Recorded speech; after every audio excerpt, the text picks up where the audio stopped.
जय हिंद दोस्तों, Sandeep GSF YouTube channel पर आप सभी का हार्दिक स्वागत है। तो लगातार कई लोगों का मैसेज आ रहा था कि पुलिस के लिए स्पेशल कुछ जीके का जो कंटेंट है उसको प्रोवाइड करिए। तो हमने कहा ठीक है, हम निश्चित रूप से इसको प्रोवाइड करेंगे। पुलिस के लिए बहुत ही महत्वपूर्ण कंटेंट होगा। हम इसमें जो हमारा नोट्स है उसका एक पोस्टमार्टम करने जा रहे हैं। जो टॉपिक पुलिस में निश्चित रूप से इम्पोर्टेंट है वहाँ से पूछा जा सकता है, उस पर विशेष जोर देंगे। देखते हैं, आज हम देखेंगे जो भूगोल है। भूगोल, जो प्राचीन भूगोल के पिता हैं एराटोस्थनीज, इनकी पुस्तक है जियोग्राफिया। जो आधुनिक भूगोल के पिता है वो अलेक्जेंडर वान हम्बोल्ट, इनकी किताब का नाम है कॉस्मॉस। सौर मंडल की बात करें तो सौर मंडल के उत्पत्ति के बारे में दो प्रकार की संकल्पना है, एक अद्वैतवाद और एक द्वैतवाद। अद्वैतवाद का मतलब होता है जिसमें आत्मा परमात्मा एक ही है। अद्वैतवाद का मतलब आत्मा अलग है, परमात्मा अलग है। तो वायव्य राशि परिकल्पना कांट ने दिया, निहारिका परिकल्पना लाप्लास ने दिया, ग्रहाणु परिकल्पना चैम्बरलिन ने दिया और जबकि ज्वारीय परिकल्पना जेफरीज ने दिया। सबसे महत्वपूर्ण ये आपका टॉपिक है ब्रह्मांड की उत्पत्ति के जो आधुनिक सिद्धांत हैं, जिसको महाविस्फोट सिद्धांत कहते हैं या बिग बैंग थ्योरी। इसको दिया किसने? जॉर्ज लेमेंतेयर, जो बेल्जियम के एक वैज्ञानिक थे। तो जॉर्ज लेमेंतेयर, कई बार ये पूछा जाएगा, मोस्ट इम्पॉर्टेंट है। बिग बैंग थ्योरी किसने दिया? तो जॉर्ज लेमेंतेयर। इनके अनुसार 15 अरब वर्ष पूर्व एक गर्म और सघन पिंड था, इसमें आकस्मिक विस्फोट हो गया और विस्फोट होने के बाद बहुत छोटे छोटे कणों में चारों तरफ बिखर गया, जिसको गैलेक्सी कहा गया। इसमें अरब तारों का एक समूह होता है, बहुत सारे तारे छोटे छोटे टुकड़े में बट गए, उसी को गैलेक्सी कहा गया। उसके केंद्र को बल्ज कहते हैं, उसके केंद्र को बल्ज कहते हैं।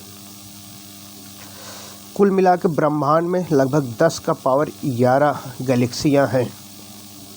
उसी में एक अपनी गैलेक्सी है जिसमें सौरमंडल है, जिसको आकाश गंगा, मंदाकिनी, दुग्ध मेखला या मिल्की वे कहते हैं। इस आकाश गंगा में ही सौरमंडल विद्यमान है। सौरमंडल में मुखिया सूर्य है, सूर्य के चारों तरफ 8 ग्रह घूम रहे हैं। ठीक, यानी सौरमंडल ग्रह, उपग्रह, पुच्छल तारे, धूमकेतु सबको लेकर चारों तरफ ऐसे चक्कर लगाता है और ये चक्कर 25 करोड़ वर्ष में पूरा करता है और इसी को ब्रह्मांड वर्ष कहते हैं। जो आकाश गंगा, उसके सबसे नज़दीक दूसरी गैलेक्सी है, उसका नाम है एंड्रोमेडा। ये सबसे नज़दीक गैलेक्सी है। सबसे चमकीले तारों का समूह, उसको ओरियन नेबुला कहते हैं। सूर्य के बाद सबसे चमकीला तारा, इसको साइरस या डॉग स्टार कहते हैं। सूर्य का निकटतम तारा, इसको प्रैक्सिमा सेंचुरी कहते हैं। तो कई बार ये पूछा गया है, याद रखना कि सूर्य के बाद सबसे चमकीला तारा पुलिस के लिए मोस्ट इम्पॉर्टेंट है, साइरस या डॉग स्टार। सबसे चमकीला अगर पिंड देखें तो सूर्य यहाँ से आप देख पाते हैं, जो उसके बाद चंद्रमा, उसके बाद शुक्र है। एक प्रकाश वर्ष बराबर यानी 1 लाइट ईयर बराबर 9.46 यानी 9.46 गुणे 10⁻15 मीटर। और एक खगोल की इकाई यानी एस्ट्रोनॉमिकल यूनिट बराबर 1.5 गुणे 10⁻11 मीटर। जो तारा है, क्योंकि उसमें खुद का प्रकाश एवं खुद की ऊष्मा होती है और सूर्य भी एक तारा है, तो जो नीला तारा होगा इसमें सबसे ज़्यादा ऊष्मा होगी। जो लाल तारा होगा उसमें सबसे कम ऊष्मा होती है। नीला के बाद सफ़ेद होगा, सफ़ेद के बाद पीला होगा, उसके बाद नारंगी, अंत में लाल। जैसे गैस आप लोग घर में भराते हैं तो उसमें सबसे पहले नीले रंग का प्रकाश निकलता है, लेकिन अंत में धीरे धीरे लाल हो जाता है। लाल को रेड जाइंट कहते हैं, नीला को प्रोटो स्टार कहते हैं। जब लाल हो जाता है तो यानी वो मरने वाला होता है, उसमें सुपरनोवा विस्फोट हो जाता है। सुपरनोवा विस्फोट में दो घटनाएं होती हैं। जब विस्फोट होने के बाद उसका जो टुकड़ा होता है, टुकड़े का मान 1.44 गुना यानी सूर्य के द्रव्यमान से 1.44 गुना से कम होता है तो उसको श्वेतवामन कहते हैं। अगर इससे ज़्यादा हो जाए तब उसको न्यूट्रॉन या पल्सर तारा कहते हैं। जो न्यूट्रॉन या पल्सर तारा है ये लगातार सिकुड़ता रहता है, इसलिए इसमें गुरुत्वाकर्षण और घनत्व कम होता है, जिससे सूर्य भी प्रकाश भी नहीं निकल पाता है। इसी को ब्लैक होल कहें या कृष्ण छिद्र कहें या कृष्ण बीवर कहें। इसको चंद्रशेखर ने बताया, यश चंद्रशेखर ने इसको बताया था। और यश चंद्रशेखर को 1983 में इसीलिए भौतिकी का नोबेल पुरस्कार दिया गया और चंद्रशेखर के साथ W.A. फाउलर को भी दिया गया। दिशा बताने वाला जो तारा है ध्रुव तारा या नॉर्थ स्टार उसको कहते हैं। आपको ये बताना है कि नोबेल पुरस्कार की शुरुआत कब हुई, कमेंट करके बताना। नोबेल पुरस्कार कब शुरू किया गया? देखो, एक व्यक्ति थे टालमी, इन्होंने बताया पृथ्वी बीच में है और सूर्य चारों तरफ चक्कर लगा रहा है। जबकि एक व्यक्ति कापरनिकस है, उन्होंने बताया बीच में सूर्य है, पृथ्वी चारों तरफ चक्कर लगा रही। 1609 ईस्वी में गैलीलियो ने पहला ऐसा व्यक्ति था जिन्होंने टेलीस्कोप की सहायता से बुध, शुक्र, पृथ्वी, मंगल, बृहस्पति, शनि इसकी खोज कर डाली थी, मतलब इसको देख लिया था। जबकि विलियम हर्शल ने अरुण को खोजा और जॉन गैले ने वरुण की खोज की। कुल मिला के 8 ग्रह हैं। सौरमंडल में आप जानते ही हैं कि मुखिया सूर्य है। बार बार पूछा जाता है पुलिस के लिए इम्पोर्टेंट कि सौरमंडल का मुखिया कौन है? सूर्य है। 8 ग्रह हैं, कई सारे उपग्रह हैं, क्षुद्र ग्रह है, धूमकेतु है, उल्कापिंड है, धूलकण है, सब इसमें विद्यमान है। सौरमंडल का जनक सूर्य है, कई बार पूछा गया है। और पृथ्वी से कम इसकी दूरी 15 करोड़ किलोमीटर है लगभग, यानी सूर्य पृथ्वी से लगभग 15 करोड़ किलोमीटर दूर है। और सूर्य और पृथ्वी के बीच जो दूरी है औसत, उसी को कहते हैं एक खगोल की इकाई, यानी एक एस्ट्रोनॉमिकल यूनिट, जिसका मान होता है 1.5 × 10⁻15 मीटर। सूर्य के प्रकाश की गति 3 × 10⁸ मीटर पर सेकंड। ये इम्पोर्टेंट है, ध्यान देना यूपीपी वाले। मोस्ट इम्पॉर्टेंट ये है कि सूर्य के प्रकाश को पृथ्वी तक पहुंचने में कितना समय लगता है, तो लगभग 500 सेकंड। इसको आप कहेंगे 8 मिनट 20 सेकंड, लगभग 8 मिनट 20 सेकंड। सूर्य की त्रिज्या की पृथ्वी की त्रिज्या से लगभग 109 गुना अधिक है, यानी सूर्य की त्रिज्या ज़्यादा है। सूर्य में हाइड्रोजन और हीलियम है। हाइड्रोजन लगभग 71%, हीलियम लगभग 26.5% है। सूर्य का जो भाग हम देख पाते हैं नीचे से, उसको प्रकाश मंडल या फोटोस्फीयर कहते हैं। फोटोस्फीयर। और सूर्य के सतह का तापमान, यूपीपी के लिए इम्पोर्टेंट, सतह का तापमान 6000 डिग्री सेंटीग्रेड लगभग होता है।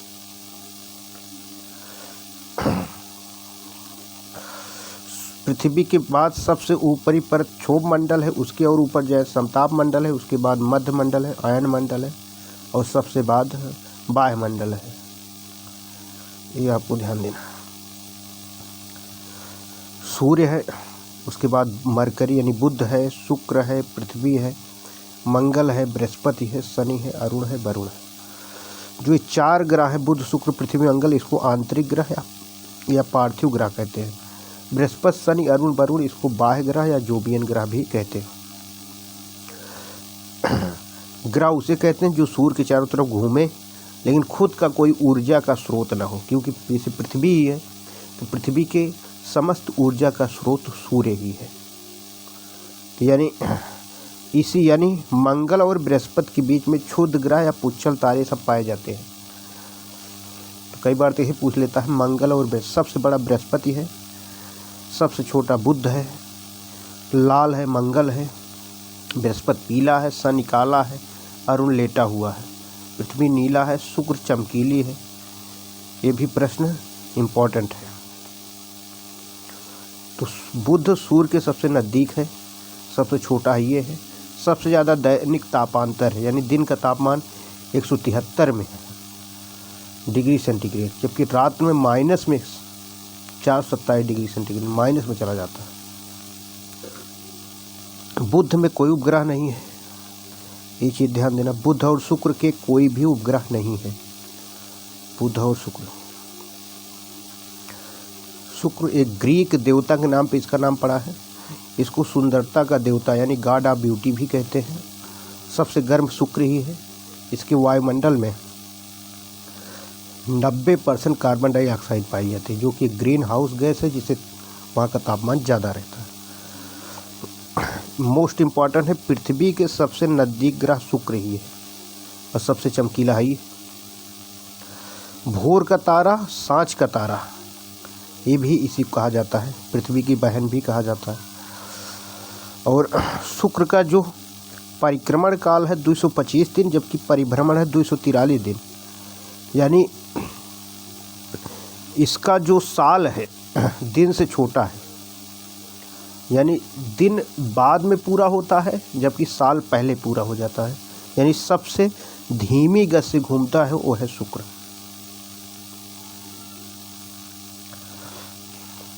शुक्र का भी कोई उपग्रह नहीं है।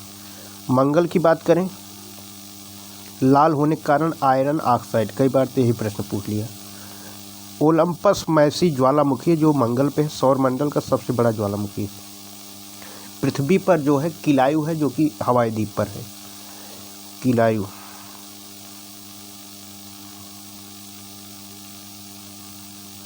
पृथ्वी पर किलायु है और मंगल पर ओलंपस मैसी। निक्स ओलंपिया जो पर्वत है सौरमंडल का सबसे ऊंचा पर्वत है, माउंट एवरेस्ट से 3 गुना ऊंचा है। इसका 2 उपग्रह है, फोबोस और डीमोस। डीमोस सौरमंडल का सबसे छोटा उपग्रह है। अगर सौरमंडल का सबसे बड़ा पूछा जाए तो गैनीमीड है, वो बृहस्पति का है।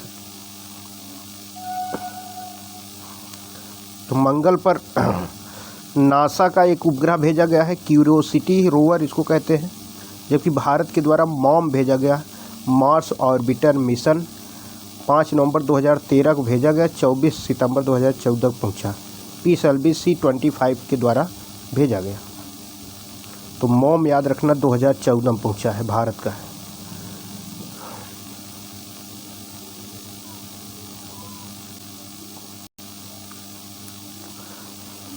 बृहस्पति सबसे बड़ा है, मोस्ट इम्पॉर्टेंट चीज़ है, ये फैक्ट है। बृहस्पति सबसे बड़ा है, कई बार पूछा गया है। और मंगल और बृहस्पति के बीच क्षुद्र ग्रह पाए जाते हैं, भी कई बार पूछा गया है। सबसे तेज घूमता है बृहस्पति। अभी आपने देखा सबसे धीमा घूमने वाला वो है शुक्र, सबसे तेज बृहस्पति। और सबसे बड़ा उपग्रह जो गैनीमीड है बृहस्पति का ही है। शनि दूसरा सबसे बड़ा है और दूसरा सबसे तेज घूमता भी है। सबसे कम घनत्व, मोस्ट इम्पॉर्टेंट, यूपीपी वाले ध्यान देना, सबसे कम घनत्व जो है वो शनि का है और सबसे ज़्यादा घनत्व पृथ्वी का है। यानी ग्रहों में सर्वाधिक घनत्व पृथ्वी का, सबसे कम घनत्व शनि का है। शनि को वायुमंडल में अमोनिया और मीथेन,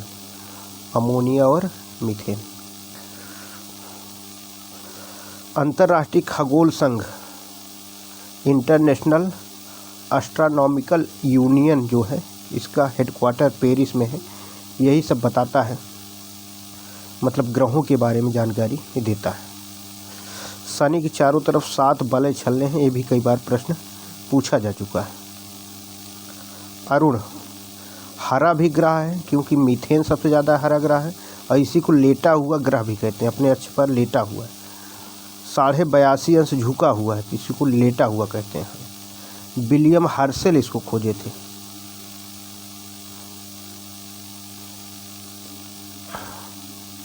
वरुण। 1846 में जॉन गैले इसको खोजे।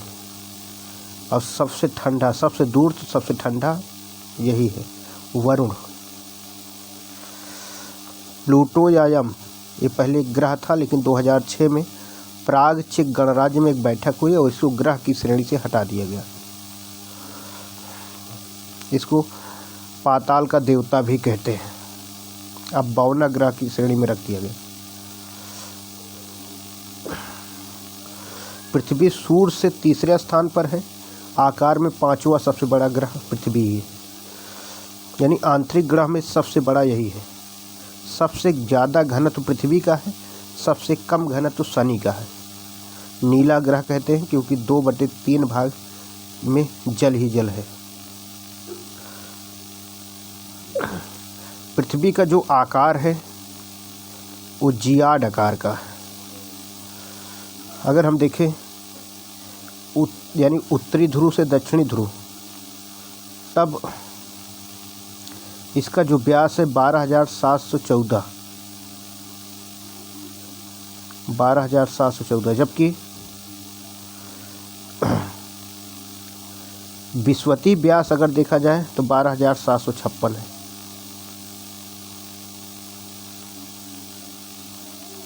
तो 12,756।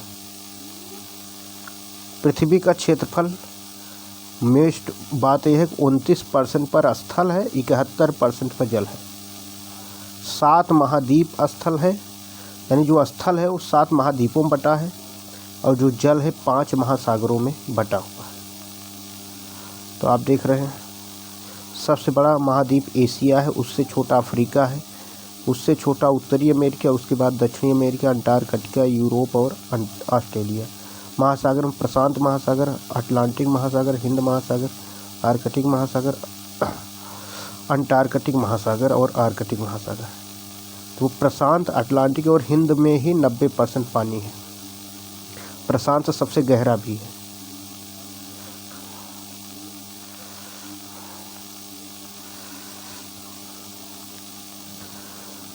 तो वायुमंडल अगर हम देखें तो पृथ्वी के जो, यानी कोई भी ग्रह है उसके चारों तरफ जो हवा का एक घेरा होता है उसको वायुमंडल कहते हैं। अगर हम पृथ्वी की बात करें तो वायुमंडल गैसें होती हैं क्योंकि जीवन के लिए ज़रूरी है। वायुमंडल में जलवाष्प होता है जिससे वर्षा होती है। वायुमंडल में हरित गृह गैसें होती हैं, मतलब जो तापमान को बनाए रखती है, पृथ्वी के औसत तापमान को। Green house gas most important है। ये देखिए, कार्बन डाइऑक्साइड है, मीथेन है, नाइट्रोजन डाइऑक्साइड है, जलवाष्प है। मतलब ग्रीन हाउस गैस का मतलब जो सूर्य का ऊष्मा पृथ्वी पर आए लेकिन लौट ना पाए, रोकता कौन है, वही ग्रीन हाउस गैस है।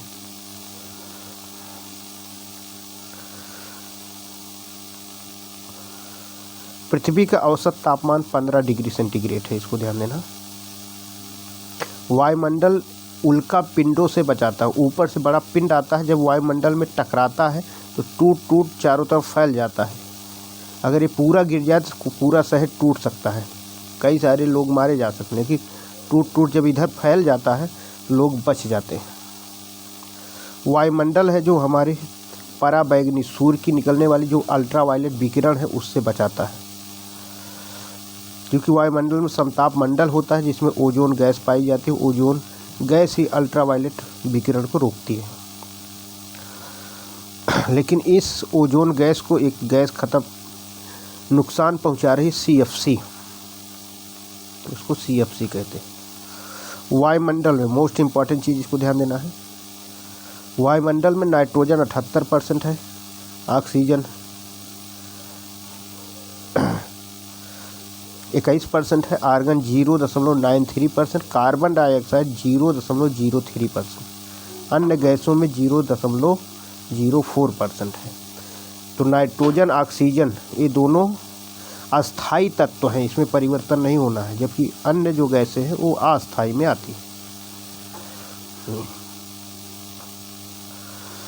मतलब अस्थाई उतने रहेंगी, जबकि जलवाष्प आप जैसे मान लो अस्थाई में जलवाष्प है, कार्बन डाइऑक्साइड है, मीथेन है।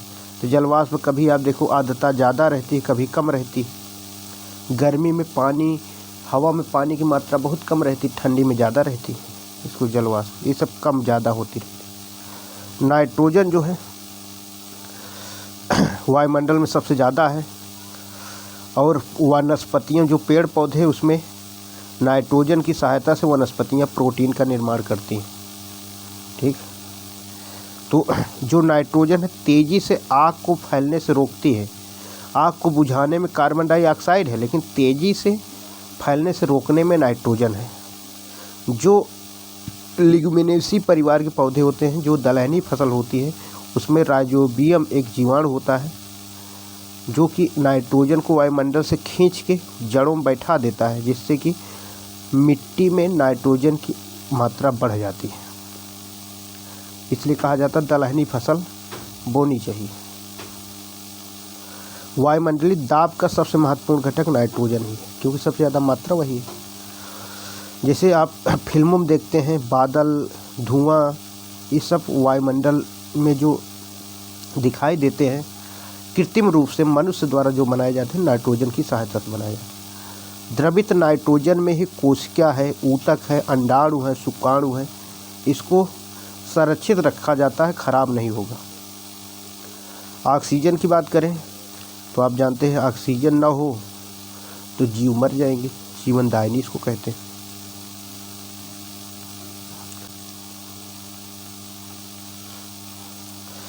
ऑक्सीजन की उपस्थिति में हम लोग भोजन का ऑक्सीकरण कहते हैं। ऑक्सीजन हमारे शरीर में न जाए तो हम लोग मर जाएंगे। ऑक्सीजन आग जलाने में सहायक है, वस्तुओं को सड़ने में सहायक है। ऑक्सीजन नहीं होगा तो सड़ेगी नहीं वस्तु। आर्गन, तो सबसे ज़्यादा पाई जाने वाले अक्रिय गैस कौन है? तो आर्गन है, ये ध्यान देना। अक्रिय गैस जो क्रियाशील नहीं होती है। कार्बन डाइऑक्साइड पूछा जाता है कितना, तो 0.03% होता है। और पेड़ पौधे कार्बन डाइऑक्साइड की सहायता से प्रकाश संश्लेषण करते हैं और खाना बनाते हैं।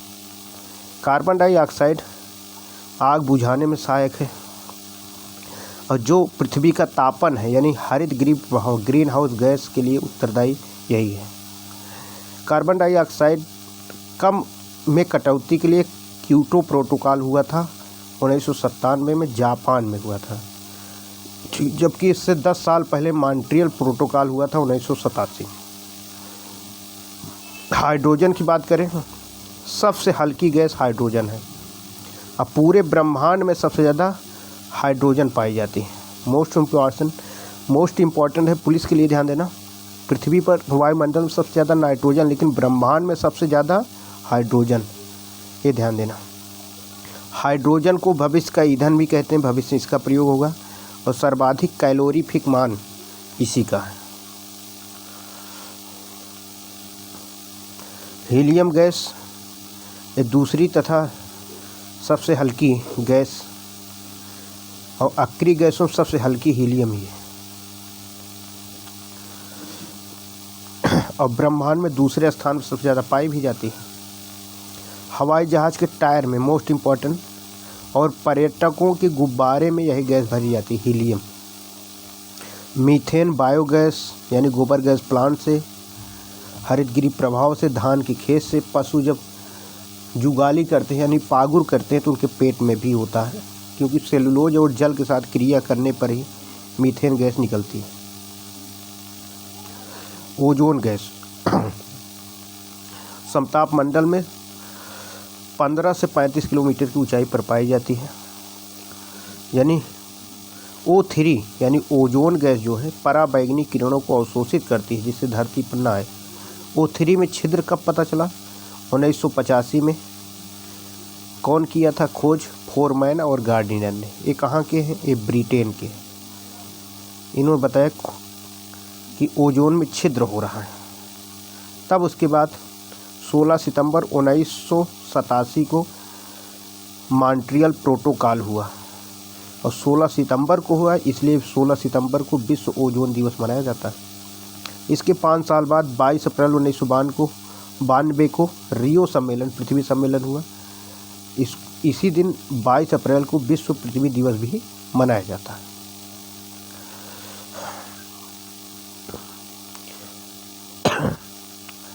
जो समताप मंडल है उसको रसायन मंडल भी कहते हैं, क्योंकि इसमें ओजोन गैस बनती और टूटती रहती है। ठीक,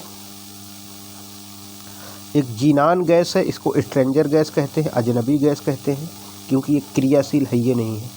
रेडान गैस ये सबसे भारी होती है, मृदा में पाई जाती है। यही रेडान गैस जब वायुमंडल में आ जाए तो इसका मतलब है भूकंप आने वाला है, क्योंकि पृथ्वी के अंदर जो भी घटनाएं होती हैं उसके बाद ये गैस, रेडान गैस ऊपर आ जाती है, इसलिए पशु पक्षी भागने लगते हैं। जलवाष्प, भूमध्य रेखा पर जो जलवाष्प की मात्रा 4% है, जबकि ध्रुव पर ये कम हो जाता है। वायुमंडल का सबसे अस्थिर घटक, मतलब कभी कम कभी ज़्यादा, सबसे ज़्यादा परिवर्तनशील जलवाष्प का है।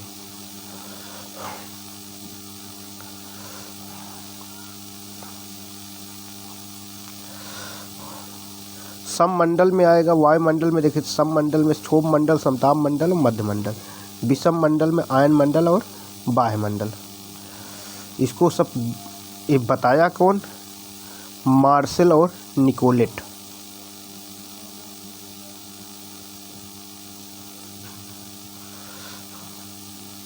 देखो, पृथ्वी के बाद सबसे पहले आता है क्षोभ मंडल।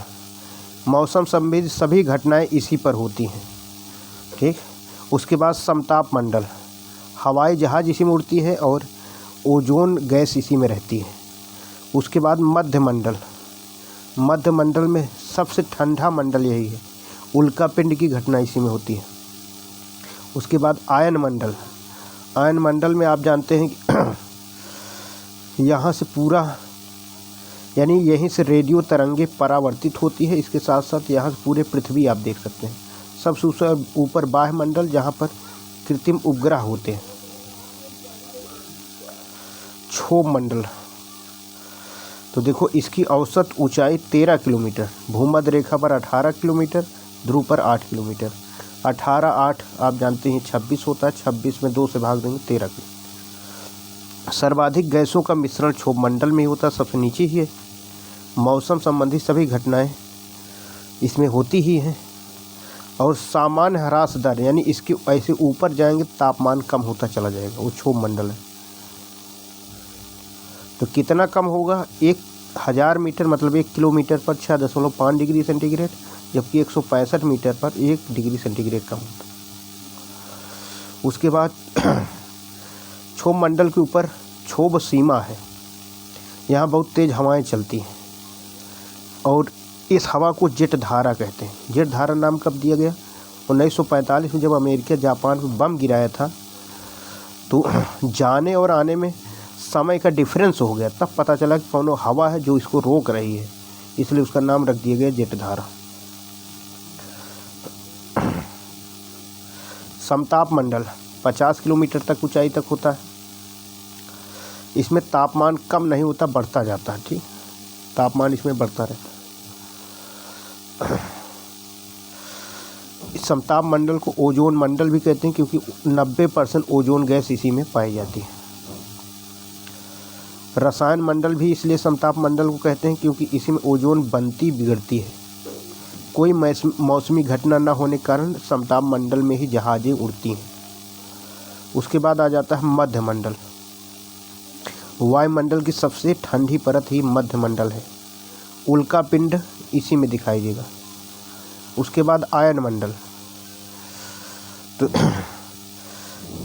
इसमें बहुत ज़्यादा ताप हो जाता है, इसलिए आयन मंडल को ताप मंडल भी कहते हैं। अरोरा की घटना इसमें दिखाई देती है। उत्तरी ध्रुव में अरोरा बोरेलिस और दक्षिणी ध्रुव में अरोरा ऑस्ट्रेलिस इसको कहा जाता है।